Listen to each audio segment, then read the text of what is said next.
Vamos ler sobre a parábola das 10 virgens, né? Naquele sermão profético de Jesus. Vamos tentar olhar para algo que eu acho que está claro aqui no texto, mas que talvez a gente perde um pouco, não, digamos assim, a gente passa rápido demais num texto que tem que ser demorado, tem que ser digerido, né? Talvez a gente tenha que passar um tempo com esse texto para que ele possa fazer uma grande transformação no nosso coração. Vamos lê-lo todo, do 1 ao 13, depois a gente conversa sobre ele. Então, o reino dos céus será semelhante a 10 virgens, que tomando as suas lâmpadas, saíram ao encontro do noivo ou do esposo, né? E 5 delas eram prudentes e 5 loucas. As loucas, tomando as suas lâmpadas, não levaram azeite consigo, mas as prudentes levaram azeite em suas vasilhas com as suas lâmpadas. E tardando o esposo, dormiram todas e adormeceram, né? Mas à meia-noite ouviu-se um clamor: aí vem o esposo, saí-lhe ao encontro. Então todas aquelas virgens se levantaram e prepararam as suas lâmpadas. E as loucas disseram às prudentes: dai-nos do vosso azeite, porque as nossas lâmpadas se apagam. Mas as prudentes responderam, dizendo: não seja caso que nos falte a nós e a vós. Ide antes aos que o vendem e comprai-o para vós. E tendo elas ido comprá-lo, chegou o esposo, e as que estavam preparadas entraram com ele para as bodas, e fechou-se a porta. Depois chegaram também outras virgens, dizendo: Senhor, Senhor, abre-nos a porta. E ele respondendo disse: em verdade vos digo que não vos conheço. Vigiai, pois, porque não sabei o dia nem a hora em que o Filho do Homem há de vir. Amém? Essa parábola, ela é riquíssima, né, irmãos? Quantas coisas nós observamos nela, né? Mas qual é a mensagem especial de Jesus, principal de Jesus nessa parábola? A mensagem não é que você tem que ter sempre azeite em casa, né? Pode ter, não tem problema, mas não é essa a mensagem, né? A mensagem não é que de cada 10 pessoas, 5 vai ser prudente, 5 vai ser louco, né? Não é isso. Mas a mensagem de Jesus me parece ser sobre esperar, sobre saber esperar, porque o noivo tardou aqui e tinha 5 das virgens que não estavam preparadas para que o noivo tardasse. Jesus termina dizendo: vigiai, porque vocês não sabem o dia nem a hora. Aprendam a vigiar, aprendam a esperar. O camarada que está lá no quartel fazendo a vigília, né? Ele passa a noite ali e eles têm que estar em prontidão, porque ele não sabe a hora que vai entrar um bandido, ou pior ainda do que um bandido, ele não sabe a hora que o superior dele vai passar para vê-lo dormindo ali, talvez, né? Essa é a ideia do vigiar. Você não sabe a hora, quando irá acontecer, portanto fica acordado a noite inteira, portanto te prepara com o azeite suficiente, né? Essa é a ideia, e a gente vai aprender algumas coisas aqui. O contexto cultural da parábola, né? Jesus conta uma parábola, tal como quando você vai conversar sobre uma festa de casamento, você foi, né? Você vai viajar e volta, fala assim: rapaz, fui na festa de casamento e o bolo era assim, a noiva, olha, tinha aquele detalhe. Mas você percebe que a gente não fala tudo, né? A gente não narra toda a festa de casamento, porque a gente pressupõe que as pessoas vão entender. Você espera que entre lá o noivo, a noiva, os padrinhos, tá? Isso a gente já sabe. Então você não precisa ficar contando para os outros. É o que Jesus faz aqui. As pessoas já sabem como é uma festa de casamento na época de Jesus. Mas se você reparar, toda cultura tem uma festa de casamento diferente. Talvez você já tenha assistido casamentos, de vez em quando eu vejo casamento indiano, casamento de outras culturas orientais. É diferente, são formatos diferentes. No final das contas tem um noivo e a noiva, eles se casam, né? Tá tudo bem, mas a questão é o modo como acontece. Aqui as virgens eram uma espécie de amigas, como se fossem madrinhas hoje, né? Amigas do noivo, amigas da noiva, que ficavam esperando a chegada do noivo para entrar com ele. É o que Jesus descreve aqui. Uma outra coisa interessante, irmãos, é que o casamento não tinha uma hora marcada específica. Poderia se marcar mais ou menos, né, naquele dia ali e tal, mas era quando o noivo chegasse. Por quê? Porque quando se marcava o casamento, não tinha namoro, né? Era o desposar, uma espécie de noivado já. Então, se marcava porque o noivo iria preparar o local onde eles iriam morar, né? Talvez você se lembre daquela passagem: não se turbe o vosso coração, crede em Deus, crede também em mim. Na casa de meu pai há muitas moradas, se não fosse assim eu vos teria dito, que vou preparar-vos lugar. Olha o que Jesus está falando: eu sou o noivo, eu vou lá preparar lugar para vocês, né? Ele está usando a imagem do casamento da época dele. O noivo sai para preparar, e ele avisa quando está preparada a casa, o local para eles e tudo mais, e ele vem com a sua comitiva. Mas é claro, irmãos, né, que pode atrasar. Se hoje a gente com avião, com ônibus, com carro atrasa, imagina na época do cavalo, da carroça, sem estradas de asfalto, né? A coisa atrasava muito mais, né? Às vezes dias. E um detalhe aqui para os homens, tá, irmãos? Agora você vai ficar feliz. Naquela cultura, o noivo era o mais importante no casamento. Olha que coisa, que beleza, né? Digo isso porque hoje o noivo é só um mero adereço, né? O importante é a noiva, a entrada da noiva, é a parte mais bonita, mais simbólica, né? Está o noivo lá esperando, mas ninguém olha para o noivo, ainda bem, né? Tem que olhar para a noiva mesmo. Mas no casamento, naquela época, o mais importante era o noivo. Olha que interessante, né? Diferenças, divergências de culturas. E aqui, algumas implicações dessa parábola para nós. Primeiro, não há nenhum indício, isso que é interessante, não há nenhum indício de loucura nas virgens que não tinham azeite. E Jesus chama elas de loucas. Olha que coisa interessante. Elas fizeram tudo igualzinho às outras virgens. Foram para o casamento, provavelmente se vestiram do mesmo modo, cuidaram da sua roupa, do seu cabelo, da sua maquiagem, se é que tinha maquiagem na época, não sei. Mas elas fizeram tudo igual. O único ponto de loucura delas, como Jesus relata, era não levar azeite. A única coisa. Não parece tanta loucura assim, né? Convenhamos, né, irmãos? Não parece tanta falta de capacidade e de memória, né? Outro detalhe: quando adormecem, adormecem todas as adormeceram. Então não tem a ver com dormir aqui. A parábola não é sobre ficar acordado nesse sentido, né? De dormir ou não, porque as 10 adormeceram, né? Mas tem a ver com a espera, e tem a ver com estar preparado para a espera. Talvez por isso que elas foram retratadas por Jesus como alguém despreparada, imprudente, talvez seria uma palavra um pouco mais branda, né? Como imprudente, porque elas não se prepararam para esperar. Essa é a grande questão. A nossa cultura tem um problema também, irmãos. Nossa cultura não sabe esperar. Nós não fomos criados para esperar. E ainda mais, irmãos, os mais jovens ainda menos, né, criados para esperar. Por quê? Porque as coisas estão mais rápidas. Tanto o celular, a internet, a televisão, como as transformações do mundo. E está ficando, eu não sei se está ficando melhor ou pior, aí depende da sua perspectiva, né? Tem mais tecnologia, mais capacidade, sim, mais coisas para fazer, mas, querendo ou não, há mais ansiedade, existe mais problema de memória. Por quê? Porque nós não temos aquela capacidade da espera, do momento ali de ficar parado, né?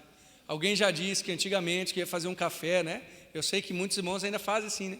Vai lá, acende o fogo, mas mais antigamente ainda tinha que pegar a lenha, né? Colocar no fogão a lenha, pegar a água, colocar para acender, esperar até a água ferver, passar o café e aí tomá-lo, né? Hoje em dia você talvez bota na cafeteira lá, quem sabe esquenta no micro-ondas a água, porque cada vez mais a gente está sabendo menos esperar. E esse é um problema para nós diante dessa parábola de Jesus. Nós fomos criados para o agora, ou seja, nós fomos criados para ser as virgens loucas, as virgens imprudentes. Tudo ao nosso redor trabalha para o agora. Agora, e se não for agora, a gente está perdendo. Você está perdendo. Quanta informação aí que você não está vendo na rede social nesse exato momento, percebe? Mas Jesus está olhando para o nosso coração e dizendo: calma, aprenda a esperar, né? E eu tiro daqui algumas lições. Saber esperar, então, é mais do que ter força de vontade. Por quê? As virgens loucas queriam estar no casamento tanto quanto as prudentes. Percebe? Elas desejaram, bateram na porta depois de ficar de fora. Não é só sobre ter força de vontade. Eu quero muito, logo estou certo. Não. Jesus não fala nada contra a sinceridade do coração delas. Percebe? Elas ficaram de fora porque elas não eram sinceras, porque elas não eram boazinhas. Não, nada disso. Jesus não falou nada disso sobre isso, né? Parece que Jesus está dizendo ser prudente diz respeito a olhar um pouco mais longe. Portanto, as que se prepararam e levaram as vasilhas com azeite, elas se prepararam para a espera, para a demora. E eu percebo que se saber esperar é mais do que ter força de vontade, é porque a nossa força de vontade ela tem um limite. Uma hora nós perdemos a força, perdemos o ânimo, mas a caminhada com Jesus, como alguém já disse, é uma longa obediência na mesma direção. É mais do que ter força de vontade, é o quê? É aprender a caminhar com Cristo, nas dificuldades, nas tristezas, enfim, na demora. Aprender que muitas vezes a demora é para transformar o meu caráter. Então não é só a vontade, é também a permanência. Olha que coisa interessante. O que elas não tiveram, porque elas tiveram vontade, mas elas não souberam esperar. O coração delas devia estar aflito, devia estar com muita vontade. Eu imagino a adrenalina das meninas aqui para um casamento, né? Que coisa maravilhosa, mas não é só isso, é também se preparar para esperar. Outra coisa, saber esperar é desenvolver virtudes espirituais. Mas vocês já repararam quantos dons ou quantas capacidades espirituais têm a ver com espera? Eu anotei algumas: paciência, longanimidade, a quietude, né? O jejum tem a ver com esperar, porque você espera para comer, né? A oração tem a ver com espera também. Quantas vezes nós oramos e não somos atendidos e continuamos orando? Tem até uma parábola de Jesus sobre aquela viúva que vai importunar o juiz iníquo lá, lembra disso? Outra virtude que tem a ver com espera, a fé. Irmãos, fé é o firme fundamento das coisas que não se veem. Ou seja, você vai esperar sem ver, percebe? Portanto, saber esperar é desenvolver virtudes espirituais. Tudo isso diz respeito a algo que se cumpre com o tempo e não na hora. Paciência é algo que se cumpre com o tempo. Esperança é algo que também se cumpre com o tempo. Fé, várias coisas que eu coloquei aqui, né? Jejum, enfim. Não há vida espiritual, irmãos, profunda, sem a marca do tempo e da paciência. Não tem. É isso que uma das grandes coisas que diferencia o crente raso do crente profundo. O crente profundo aprendeu a esperar. Aprendeu, como diz Paulo, passar por tantas situações, mas ficar firme, né? Em dizer: a minha graça te basta, né? Deus falou isso para ele, mas ele aceitou. Você vai passar toda a sua vida, né? Você vai passar todo o tempo que deveria esperar por várias realidades, por alegrias, por tristezas, por conquistas, por dificuldades. A diferença é como estará o nosso coração. Você pode fazer disso tudo uma caminhada para o seu desenvolvimento espiritual e aprender a confiar no Senhor, ser, como diz Hebreus, daqueles não que retrocedem, mas daqueles que creem, que permanecem. Perceba uma coisa, irmãos: as virgens prudentes não puderam emprestar o seu azeite. E eu já pensei muito nisso. Quando eu era adolescente, eu lia e pensava: eu não acredito, o noivo já está chegando, dá um pouquinho de azeite lá. Quanto azeite que elas deviam ter numa vasilha? Uma vasilha, imagino eu, que deve passar uma noite ou mais. Dá um pouquinho de azeite lá e pronto, né? Talvez Jesus até tenha falado isso para instigar o pensamento de quem estava ouvindo. Porque quanto tempo que ia demorar o noivo? Quem sabe ele demorou mais uma hora, meia hora. Eu imagino, penso eu, que a quantidade de azeite, se todo mundo dividisse ali, meia horinha, uma horinha, dava para esperar. Mas há coisas que não dá para compartilhar, irmãos.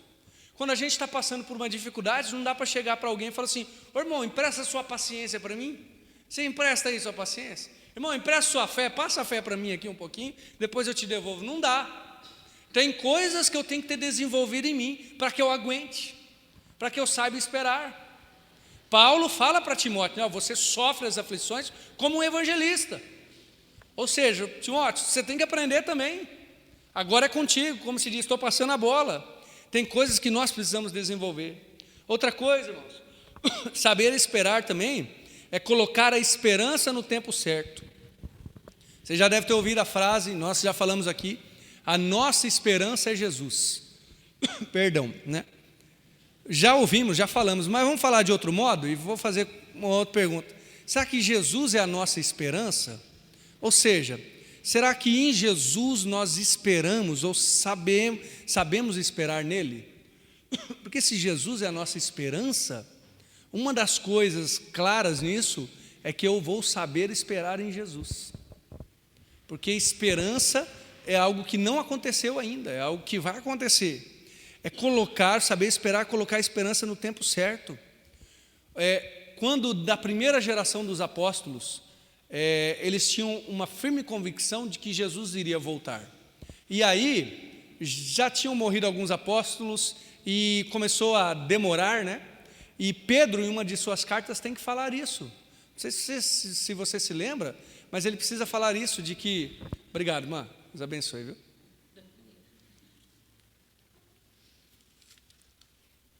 Pedro fala que alguns já estavam duvidando que Jesus estava demorando para vir. Ele tem que exortar o coração dos irmãos para que eles aprendessem a colocar esperança no tempo certo também. Colocar o seu coração no tempo certo. Jesus vem no tempo certo. E o que parece aqui, irmãos, que as virgens loucas, agora a gente começa a perceber porque eram loucas, né? Colocaram a vinda do noivo para muito perto. Então talvez saber esperar também é não só prever a vinda de Jesus para amanhã, mas eu pergunto para você, se Jesus não voltar em 20 anos, você vai conseguir aguardar até lá? Você tem sustento espiritual para aguardar Jesus voltar, mesmo que ele demore 20, 30 anos? Mesmo que você chegue a morrer em tenra idade e Jesus ainda não voltou? Olha, irmãos, cada geração deve ter isso, essa crença, essa firmeza de que Jesus vai voltar na nossa geração. Mas ainda que ele demore, a minha esperança tem que estar no tempo certo. Portanto, alguns se desesperam, alguns começam a achar que se a coisa não mudar de hoje para amanhã, vai acabar tudo e vai ficar muito ruim. Mas a gente precisa aprender a esperar em Jesus. É isso que ele está falando para as virgens loucas. Vocês tinham que aprender a esperar. E por final, também vejo, agora aplicando não só para a minha vida pessoal, mas também para a vida de igreja, né? Saber esperar, muitas vezes é ter uma prática de igreja diferente. Se a nossa espiritualidade está só no agora, né? No momento, olha, agora foi bom. Quanto tempo então resta de azeite? Eu fico perguntando. Se a nossa espiritualidade está só no fazer, no acontecer, na adrenalina da coisa acontecendo, quanto tempo resta de azeite? Aí eu pergunto para você, em quanto tempo então nós estaremos desgastados, sem entender o porquê que nós fazemos o que fazemos? Quando a gente sabe esperar, a gente desenvolve esse tipo de trabalho na igreja, em que une o fazer com o descansar, né? E descansar aqui não é só ficar parado, sem fazer nada, né? Não, descansar é descansar no Senhor. Eu pratico sim, porque a palavra manda eu praticar e trabalhar, mas a palavra também manda descansar, porque eu aprendi a esperar no Senhor, aprendi que Ele faz. Eu uno o serviço, que é muito importante, com a adoração, em que muitas vezes, a adoração que eu digo é adoração mesmo, no culto, né? Que muitas vezes eu não estou fazendo nada, mas estou adorando o Senhor. Eu uno o evento, que é muito bom, com a reunião de oração, por exemplo, ou com a minha oração em casa, percebe? Nós começamos a equilibrar as coisas, nós fazemos, nós trabalhamos, mas nós também descansamos, nós também confiamos, desenvolvemos uma vida de oração, por exemplo. Eu uno 2 textos bíblicos que são muito instigantes. Eu uno o fato de eu saber que eu sou útil, tal como Onésimo. Lembra de Onésimo? Paulo escreve sobre ele, está devolvendo Onésimo para Filemão, é a carta de Filemão, né? Fala assim, ele antes te foi inútil, mas agora é muito útil, porque o nome Onésimo significava útil, então agora ele é útil para você, e eu creio que todo servo de Deus é isso, ele é útil.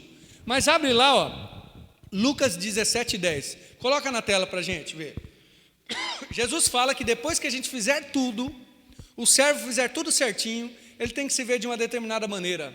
E eu demorei para entender esse texto, se é que eu ainda o entendo, né? Assim também vós, aqui tem a ver com preparar a ceia, mas assim como Onésimo, aplicamos a nós. Preparar a ceia ali na época que os discípulos iam preparar ali para Jesus, né? Quando fizerdes tudo que vos for mandado, dizei, somos servos inúteis, porque fizemos somente o que devíamos fazer. Olha que texto, irmãos, para mim soa estranho às vezes, né? Como Jesus manda a gente se achar servo inútil? Me parece que é um equilíbrio aqui, irmãos. Eu sou útil sim para a obra, eu faço, eu trabalho, mas no acontecer, no converter, no fato de, às vezes a gente fica pensando que Deus precisa de nós, não, eu sou apenas um servo inútil. Percebe? Então aqui une o meu trabalho com o meu descanso. Une o fato de eu perceber que eu sou amado, eu sou chamado por Jesus, mas quem depende dele sou eu, e não ele que depende de mim. Que às vezes nós nutrimos isso no nosso coração. Se eu não fizer, Senhor, você vai ver. Não, eu sou um servo inútil nesse sentido, porque o verdadeiro Senhor pode fazer tudo. Quando eu aprendo a esperar, eu aprendo a ministrar e ser ministrado também. Olha que benção, nessa junção das duas coisas, né? Entre fazer e descansar. Para finalizar, irmãos, todas as virgens dormiram, todas levaram lâmpadas e todas queriam entrar com o noivo. Tudo era igualzinho. Somente a metade se preparou para esperar um pouco mais. Somente a metade pensou que o noivo poderia demorar. Somente a metade, e agora eu vou aplicar para nós, trabalhou no caráter. Somente a metade desenvolveu uma vida de oração. Somente a metade aprendeu a descansar. Somente a metade aprendeu a confiar em Deus e não na própria força do braço. Percebe? É isso, né? Somente a metade desenvolveu aquelas virtudes espirituais da longanimidade, da paciência, da fé, da esperança, que só o Espírito Santo e a nossa vida com o Senhor pode produzir. Eu creio que é isso que Jesus está querendo produzir em nós. Esse saber esperar, essa robustez, essa maturidade de desenvolver uma confiança em Jesus tão profunda, que a gente sabe esperar nele. Tão profunda, que mesmo lá no vale da sombra da morte, a gente diz, o Senhor está comigo. Porque o nosso caráter está baseado em Jesus. Na nossa caminhada existem mais fardos, cansaços e desafios do que nós imaginamos, né? Mas sempre que a gente puder, a gente deve renovar o azeite, buscar o Senhor. Sabe por quê, irmãos? Para o renovo espiritual, para o renovo emocional, para o renovo físico, porque saber esperar é Jesus se preocupando também com tudo isso na nossa vida. Deixa eu perguntar uma coisa muito espiritual para você. Muito. Tanto quanto se eu perguntar sobre o seu trabalho na igreja, sobre, enfim, sua leitura bíblica. Como vai o seu descanso no Senhor? Como vai a sua vida de oração? Como vai a quietude da alma, sabe? Aquele que luta contra a ansiedade. Como tem ido? Como vai a sua capacidade em esperar aquilo que Jesus ainda não respondeu? Quero orar com você sobre isso, né? Ainda bem que eu que estou fazendo a pergunta para os irmãos, porque se fosse para mim eu ia estar meio desesperado. Porque é difícil, irmãos. É complicado, né? Mas é algo que o Espírito Santo quer desenvolver na gente. Essa maturidade, essa espera, essa profundidade que consegue ter as suas raízes lá embaixo, né? E as folhas estão sempre verdes. Vamos orar? Senhor meu Deus, obrigado, Pai, por esse tempo. Obrigado por essa parábola tão maravilhosa de Jesus, em que Ele instiga a gente a pensar sobre aquelas virgens imprudentes, chamadas de loucas aqui, mas que não fizeram quase nada de diferente, mas a diferença foi gritante no final, ficaram fora do casamento, Senhor. Deus, nos ajuda a aprender, a acalmar o nosso coração, nos ajuda a aprender a desenvolver virtudes, dons espirituais que nos façam confiar em Ti, nos coloque essa âncora da alma bem firmada. Portanto, Senhor, desenvolve a nossa fé, desenvolve a nossa longanimidade, nosso longo ânimo, Senhor. Senhor, queremos ter esperança firmada em Jesus, saber esperar nesse Senhor que nos prometeu que virá, e termos a certeza que Ele virá. Senhor, quantas coisas nós perdemos, porque não sabemos confiar no Senhor. Nos ensina a descansar em Ti, Senhor, mais do que apenas não fazer algo, porque muitas vezes esse é o nosso conceito de descanso, ou quando estamos sentados assistindo uma televisão, achamos que isso é descanso, mas nos ajuda a aprender a descansar no Senhor, que é colocar as inquietudes, as ansiedades, as angústias aos Teus pés, Senhor. Queremos aprender a descansar em Ti, ó Pai, em nome de Jesus, para que o nosso coração fique quieto, a nossa alma se aquiete, se acalme, como o próprio salmista diz, Pai. E assim nós possamos viver uma vida de espera e de confiança no Senhor. Desenvolve, Pai, em nós esse caráter de gente que sabe olhar para Ti, independente de como está aqui, se estamos num terremoto, numa dificuldade, mas olhando firmemente para Jesus, autor e consumador da nossa fé. Oramos em nome de Jesus.